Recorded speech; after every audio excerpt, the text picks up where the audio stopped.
Посмотрите, какой я, хороший. Он честный человек, он хороший, а все богатые, они плохие. Весь мир дерьмо. Почему вокруг меня одно дерьмо? Было раньше лучше, чем сейчас. Зачем жить начинать? Это за вас кто-то придумал и вам продал. Заебаться тебе, одно и то же говорить.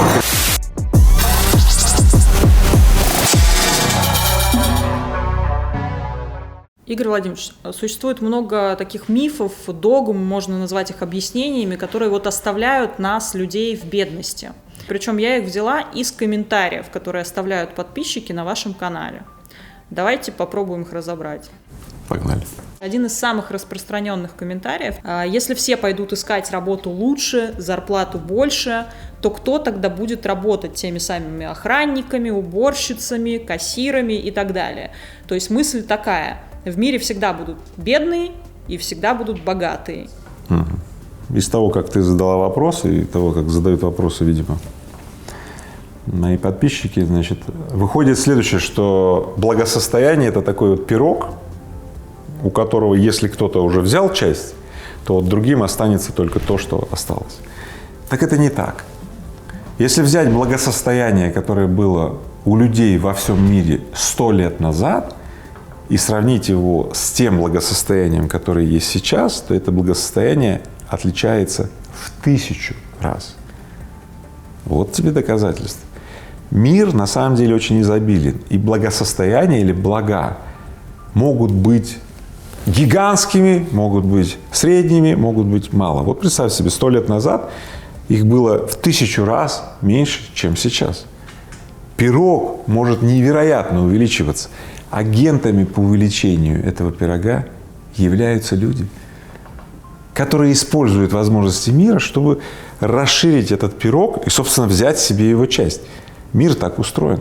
Давай вместе сделаем пирог больше, и у тебя будет тоже доля больше. Ты говоришь: нет, дайте мне от существующего пирога больше. Я говорю: да, так не работает, понимаешь? Не работает так мир. То, что ты сотворяешь из того, что есть, то есть как сделать больше или лучшее из того, что есть. Вот то, что ты сотворяешь это и для мира, и для себя.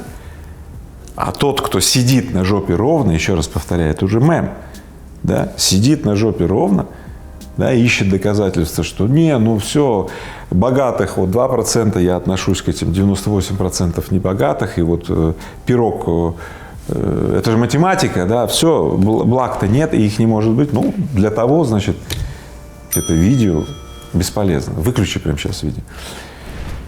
Все. Я, блядь, уже объяснять. Я каждый раз одно и то же объясняю. Ну, сколько можно? Я 150 роликов на одну и ту же тему сказал. Я, блядь, заебал тебе, блядь, одно и то же говори. Второй миф. Дальше про бизнес будет чуть-чуть. Бизнес уже не открыть, все ниши заняты. И легко вам говорить, когда вы открыли бизнес в 90-е. Ну, давайте простой пример. Вот просто разберем, сколько компаний огромных, крутейших, наикрутейших были основаны не в 90-е годы. Там братья Бухманы основали Playrix. Сейчас топ-3, входит в топ-3 игровых компаний в мире. Там Skyeng компания, не знаю, все, наверное, знают, английский учат. Тоже в середине 2000-х была основана. В общем, огромное количество компаний. Сейчас на глазах вот основывается огромное количество компаний. Например, вот Mirror, одна из наикрутейших компаний, вот, ну, не знаю, ей сколько лет, ей несколько лет, но она в мире признана одной из компаний, это доски эти, онлайн-доски, наверное, ты пользуешься, да? Одна из компаний, которая, чья технология существенно меняет, традиционный вид работы офисных клерков. Когда вот мы на доске там что-то рисуем. Вот. Наша компания, русские основатели, я не помню, по-моему, в Перми, ребята. Все, недавно они получили транш-раунд, там что-то $700 миллионов. Вот. Поэтому вопрос лишь, опять же, в том, какие доказательства ты ищешь. Вода была мокрее раньше. Колбаса по 2,20 была вкуснее раньше. Девушки были красившие. Да вообще все как-то было раньше лучше, чем сейчас. Сейчас, вот куда ни глянь, сплошное дерьмо. Вот. Я с этим согласен. Мы же не молодеем, мы стареем, становимся вот такими скорбезными. То есть, вот, короче, ну вот все. Но однако, я скажу, посмотри вокруг, сколько людей, да, у которых получается прямо сейчас, да, перестать сидеть на жопе ровно, да, и обрести новую работу.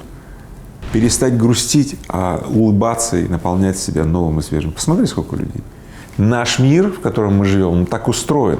Он откликается к нам той стороной, которой мы его спрашиваем. Если мы ему говорим, весь мир дерьмо, почему вокруг меня одно дерьмо? Он говорит, да, весь мир дерьмо, начинает резонировать одно дерьмо. Замечаешь, да? Ты когда кричишь, что вот, все козлы кругом, действительно кругом все козлы вдруг становятся, да? И наоборот. Если ты говоришь, начинаешь говорить, весь мир прекрасен, спрашивать у Гугла и у Яндекса запрос про прекрасный мир, вдруг на тебя валятся миллионы ссылок про прекрасный мир. С тобой рядом вдруг оказываются люди, которые говорят, вау, как круто. Мир так устроен. Вот и все. Поэтому всегда будет очень много людей, у которых прямо сейчас и здесь вот получается это все. И будут много людей, которые сидят и бурчат, что вот раньше это было возможно, а сейчас нет. Даже если бизнес пойдет в России, его все равно отожмут крупные компании или государство. Собственно, поэтому нечего и начинать. Ровно такой подход, ну, в общем-то, можно распространить на что угодно. Простой, но убийственный аргумент. Вот убийственный, смертельный даже, я бы сказал. Но тогда, подожди, мы же все умрем. Зачем жить начинать? Вот и все. Это очень простой аргумент. На самом деле, действительно, некоторые люди так и считают. Почему суициды случаются? Ну, есть статистика. Некоторые люди резонно, видимо, считают, что зачем вообще жить, потому что все равно умирать. Ровно такие же отклонения есть у людей, которые считают, зачем начинать, все равно там. И дальше придумывают себе целый ряд там, отожмут, или все равно не получится, или все равно я недостаточно готов, или вот я начну, но я сколько бы ни учился, я не буду досконально это знать, а потому зачем начинать туда идти, ведь я все равно не буду, и окей. Все это путь к поиску доказательств, почему не стоит даже попробовать. Но все-таки мы не можем не признать, что есть случаи, когда бизнесы отжимают, трейдерские захваты и так далее. Есть, как любое разнообразие, в мире есть все. Ну окей, да, это есть, да. Другой вопрос, а что это меняет? Ну, например, смотри, что меняет, если девушка тебе отказала один раз, когда ты ее домогался? Ну, или приглашал в кино, там, ну, вот она тебе отказала один раз. Скажи, второй раз ты ее пригласишь? Или на основании того, что она тебе один раз отказала, ты откажешься от своих попыток ее заполучить? Представь себе, что вот ровно такое же в любой ситуации. Но если посмотреть по статистике, чего больше, то отжимов существенно меньше, чем величайших историй создания прекрасных бизнесов. Перейдем от бизнеса к наемному труду. Следующее утверждение. Легко говорить, там, найди новую работу, все поменяй, когда у тебя есть возможность. $1 миллион у тебя есть, $1 миллиард, тогда легко об этом говорить. Но когда у тебя зарплата в 30 тысяч, жена, дети, квартплата и так далее, то это становится, если не невозможным, то почти невозможным. Это действительно, когда большой разрыв между тобой сегодняшним и то, на что ты смотришь, у каждого человека, и у меня тоже возникало бы ощущение о недостижимости того, с кем или с чем я себя соотношу. Это нормально. Слишком большая разница. Вот. В этот момент первый позыв, такой естественный, сказать, слишком большая разница, я не могу себя представить там, а потому я хочу от этого отстраниться и найти доказательства, что это не моя история, и все. Тоже нормально. Да. Другой вопрос, вот истории тех миллионов людей, у которых получается, они как раз про то, что каждый из этих людей начинал вот из такой же задницы, как ты сейчас сидишь, или из такого же, не очень высокого положения. Вот ровно из такого положения, как все и начинали. Олег Тиньков, например. Тинькофф Банк, там, Яндекс. Ну, смотрите, там, Цукерберг, Безос, там, Илон Маск пресловутый, это вот все там, ну, условно, западный мир, там, Джек Ма, ну, если говорим про Китай. Хорошо, Технониколь. 0 рублей, 0 копеек, студенты в общаге. Абсолютное меньшинство людей начинали, будучи, там, не знаю, сынками в обеспеченных семьях и так далее. Да и самое главное, если посмотреть по статистике, например, дети в обеспеченных семьях, они не начинают, не стартуют бизнес. Они, как правило, ну, вот по статистике, они проедают отцовское или, ну, семейное состояние. На хорошую работу в России берут только по знакомству. Я с этим согласен. Знакомство тоже берут на работу. Но еще есть достаточно широкий список. Во-первых, например, за секс. Но это тоже знакомство. Или это не повод для знакомства? Ну, это не повод для знакомства, да, как раз. Да. Коррупция. То есть я могу продолжать и продолжать этот список. Ну, бартер. Ну, ты мне, я тебе. Знакомство одно из тех явлений. Ну, а также за компетенции, за очень редкие компетенции, за эксклюзивные компетенции или за ответственность, которую ты можешь переложить на кого. Есть даже такая позиция, значит, кто возьмет на себя ответственность в криминальном преступлении. Тоже за бабки берут на эту работу. То есть находят человека, который возьмет на себя, представляешь, ответственность за какое-то там криминальное там правонарушение и отсидит в тюрьме. Ну, в общем, вот все, что я сейчас перечислил, все это есть. И по знакомству тоже есть. Ну, хорошо, да, если ты веришь только в знакомство, давай знакомство. Ну, представь, что ты сидишь на заднице ровно и ждешь этого знакомства, благодаря которому ты пойдешь там на другую работу. Вот сидишь и ждешь. Ну, вероятность тогда этого знакомства у тебя небольшая, и ты так и прождешь всю дорогу. Или в это же самое время ты повышаешь компетенцию, или рассматриваешь другие возможности получить работу. Ну, то есть дергаешься, прилагаешь какие-то усилия и все. Ты просто расширяешь поле вероятности. Вот и все. Поэтому, если ты сидишь и ждешь, и прямо сейчас ищешь доказательств, что только по знакомству, слушай, выключи этот канал, он тебе нахрен не пригодится. Все. Следующее утверждение. В России никогда ничего хорошего не будет, не случится, хорошей жизни не ждать. Поэтому, если ты этой хорошей жизни хочешь, то надо валить из России. В этом есть очень конкретный факт. 40 миллионов людей в России уровень доходов на одного человека ниже $300. Это очень низкий уровень. Живя в таком уровне и соотнося себя с западным миром, ну, люди смотрят на него через интернет, через какие-то там, не знаю, MTV, телевизоры там какие. Причем, невзирая на то, что Первый канал постоянно показывает, как в Америке плохо жить, ну, плохо-неплохо, пожалуйста, интернет, то все, слухи доходятся, там какие-то, ну, люди видят, на каком уровне живут люди, какой у них уровень потребления, ну, им просто хочется там машины, там, не знаю, что-то, тоже хочется.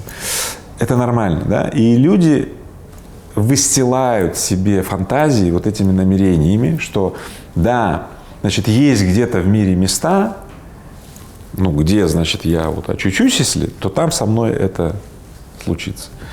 Но дело в том, что при этом упускается из виду следующее, что когда мы смотрим, например, на западный мир, да, как туристы, тебе показывают фасадную сторону для туристов.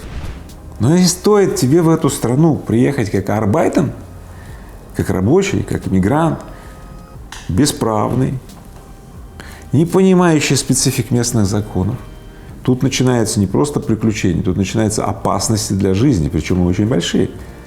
Почему-то это момент эротического рассмотрения альтернатив жизни существования упускается вообще из виду. И когда вы рассчитываете, что ваши дети там станут первым сортом, и вы потерпите для детей, знаете, что только во втором поколении, то есть, может быть, внуки ваших детей, может, и станут гражданами или, ну, такими, будут понимать всю специфику. То есть статистика говорит, что только 10% людей, ну, вот, детей, людей, которые переехали, они, ну, как бы, ассимилируются настолько, чтобы не испытывать дискомфорт. Обычно вот в третьем поколении это приходит. Хорошо там для граждан, для тех, которые уже там, и те, которые так и ждут приезжающих мигрантов, которые будут за 3 копейки впахивать, да, в черном теле. Вот и все. Они ждут вас. Приезжайте. И финальное, мое любимое. Богатыми могут стать только воры и коррупционеры, а я честный человек, и поэтому у меня денег нет и, скорее всего, не будет. Воры и коррупционеры могут стать богатыми, согласен, ненадолго. Опасно это дело. Потому что есть все-таки следователи, милиция, прокуратура. Вот. Я бы хотел каждому из вас пожелать безопасные способы стать богатым. Да. Но те люди, которые убеждены, что других способов стать богатым невозможно, кроме как убивать, грабить, там, насиловать, коррумпировать и так далее. И кто уверен, что он честный человек, и что он недостоин того, чтобы стать богатым, да, он честный человек, он хороший, а все богатые, они плохие, да, то этот честный человек, хороший, он в этот момент, он преисполнен такой своей, да, что я-то хороший, а они-то плохие. Посмотрите, какой я хороший. Если ты себе объясняешь, что ты бедный, потому что ты честный, ты себе не это объясняешь. Ты ищешь доказательства, да, что ты хороший и что ты лучше, чем они. И когда ты нашел доказательства, что ты лучше, чем они, ты преисполнен этой своей волшебной хорошести. И это очень удобная позиция. Смотри, сидишь на жопе ровно, ничего не делаешь, ничего делать не нужно. Известно, кто плохой, они. Да? Известно, кто хороший, ты. Да? Смотри, в принципе, очень четкая ситуация. Единственная плохость у него один минус. Денег маловато там и так далее. Да. Но это такой слабенький минус по сравнению с теми плюсами, которые есть. Зато все ясно. И кто бы тебе что ни говорил, у тебя на все есть железобетонный аргумент. Ты хороший, ты честный, а весь мир такие плохие. Ребята, и главное, вы поймите, все стереотипы, которые мы сегодня разобрали, достаточно жестко, да? Это же не вы придумали. Это за вас кто-то придумал и вам продал. Понимаете? Представьте на секундочку, что вас используют без вашего на то разрешения в их интересах. Представили? Да. Именно поэтому, с одной стороны, каждый из нас знает, на Бога надейся, а сам не плашай, но почему-то мы выбираем другую поговорку. Лучше синица в руках, чем журавль в небе. Почему мы выбираем такую поговорку? Потому что это выгодно тем, на кого мы работаем за 3 копейки. Выгодно тем, что мы удобны для них. Мы не хотим другой доли, другой судьбы, мы не хотим больше зарплаты. Нет. Все. Мы готовы и дальше соответствовать тем правилам, которые они для нас создали и так далее. Поэтому прямо сейчас ставь это видео на паузу, проходи в комментарии и напиши. Ты остаешься в состоянии ждуна? В состоянии, которое тебе не нравится, да, но ты остаешься. Или все-таки ты пойдешь дальше? Если ты пойдешь дальше, я стану для тебя проводником. Мне очень интересно, что ты решишь. Прямо сейчас я пойду читать ваши комментарии.